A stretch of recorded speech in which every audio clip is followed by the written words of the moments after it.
Batu kaki Newcastle United bisa dianggap sudah menyentuh babak 16 besar Liga Champions.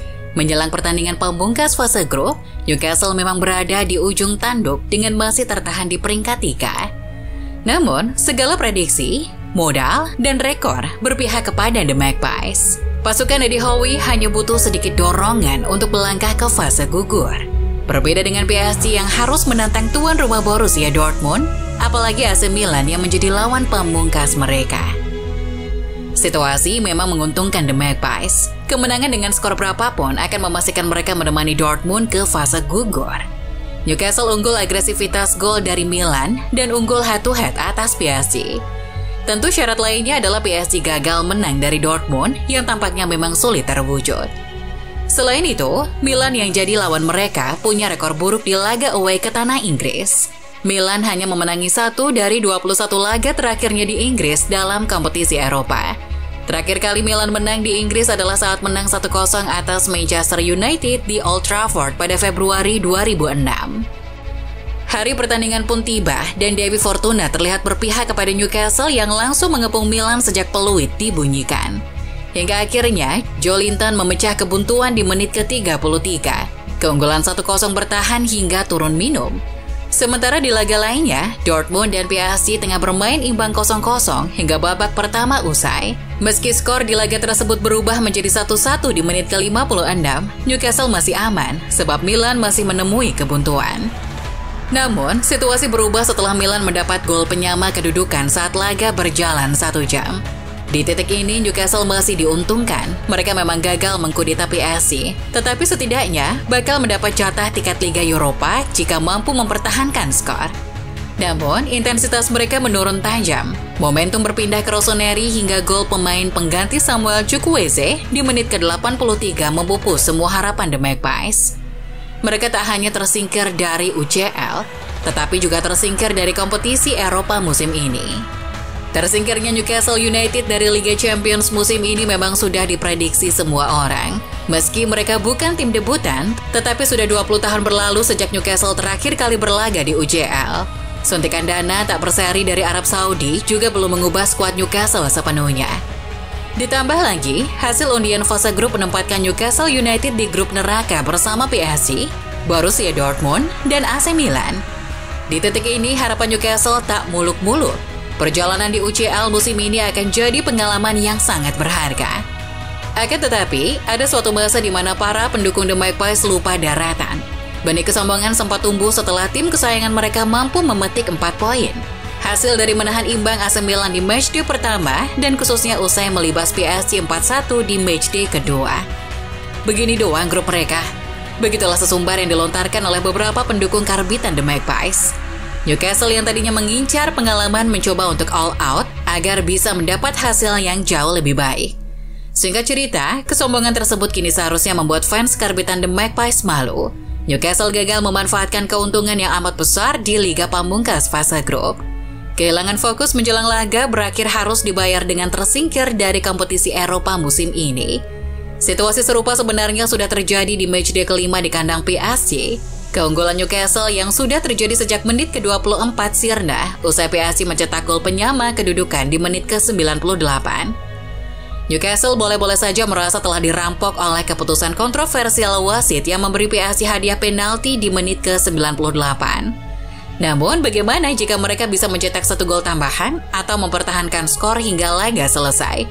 Atau bagaimana jika mereka bisa mengatur intensitas permainan dan rotasi pemain dengan baik sehingga tak terkena badai cedera di waktu yang krusial? Memang, ada beberapa hal positif dari perjalanan Newcastle United di UCL musim ini.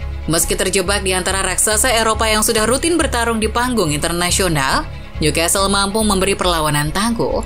Mereka tak menjadi lumbung gol di grup F dan mampu mencetak 6 gol sepanjang fase grup. Menahan imbang Milan di matchday pertama dan melibas PSG 4-1 di matchday kedua adalah buktinya.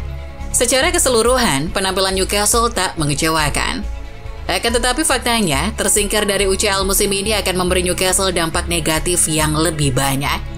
Mengutip dari The Athletic, tersingkirnya Newcastle dari UCL musim ini dapat membuat mereka kehilangan setidaknya 15 juta pound sterling dalam pendapatan. Hal tersebut dapat membatasi anggaran Eddie Howe pada bulan Januari. terutama mengingat sudah ada batasan financial fair play.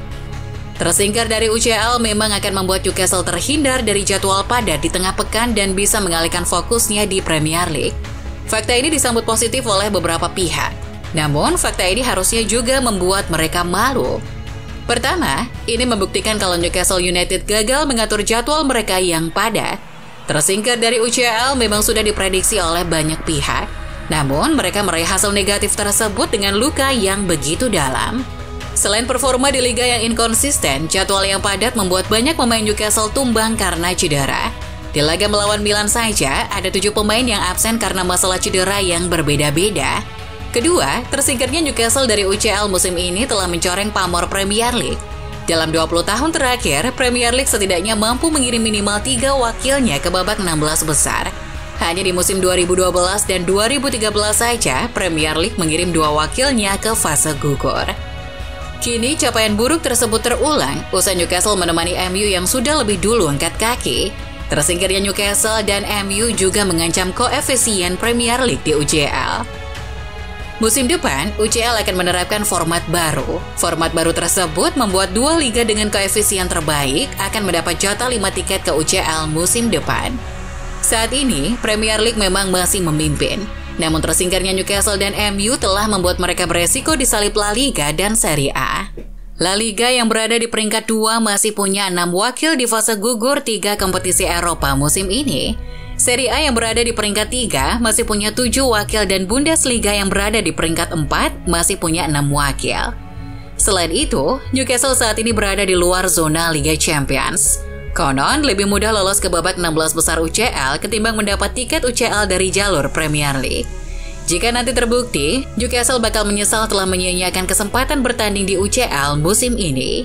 Dari analisis yang sudah kami jabarkan, Newcastle United harusnya lebih kecewa ketimbang bangga. Lalu, apa saja yang harus Newcastle United perbaiki?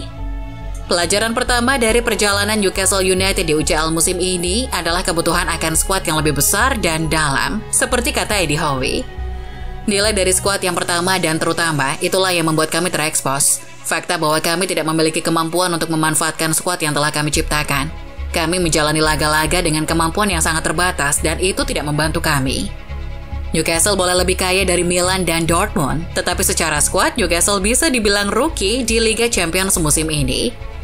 Kieran Trippier, Sandro Tonali, Fabian Schär, Joelinton, Sven Botman, Javier Manquillo, Bruno Guimaraes, Harvey Barnes, Alexander Isak, dan 2 kiper cadangan, Loris Karius dan Martin Dubravka, adalah deretan pemain yang sebelumnya pernah tampil di Liga Champions. Sisanya, mayoritas pemain Newcastle musim ini adalah pendatang baru yang belum pernah merasakan atmosfer UCL.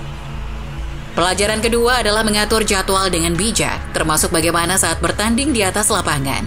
Dengan makin padatnya jadwal, sebuah tim tak hanya harus sanggup mengatur rotasi pemain, tetapi juga menu latihan dan bermain cerdas di atas lapangan. Musim ini Eddie Howe terlihat masih belajar untuk memahami hal tersebut. Kesimpulannya, Newcastle United memang masih harus banyak belajar dan membiasakan diri dengan atmosfer kompetisi Eropa. Pesan ini juga berlaku untuk fans The Magpies, khususnya fans karbitan yang sempat menyombongkan diri. Mereka semua harus sadar bahwa sesuatu yang instan tak berlaku di panggung sesakral Liga Champions.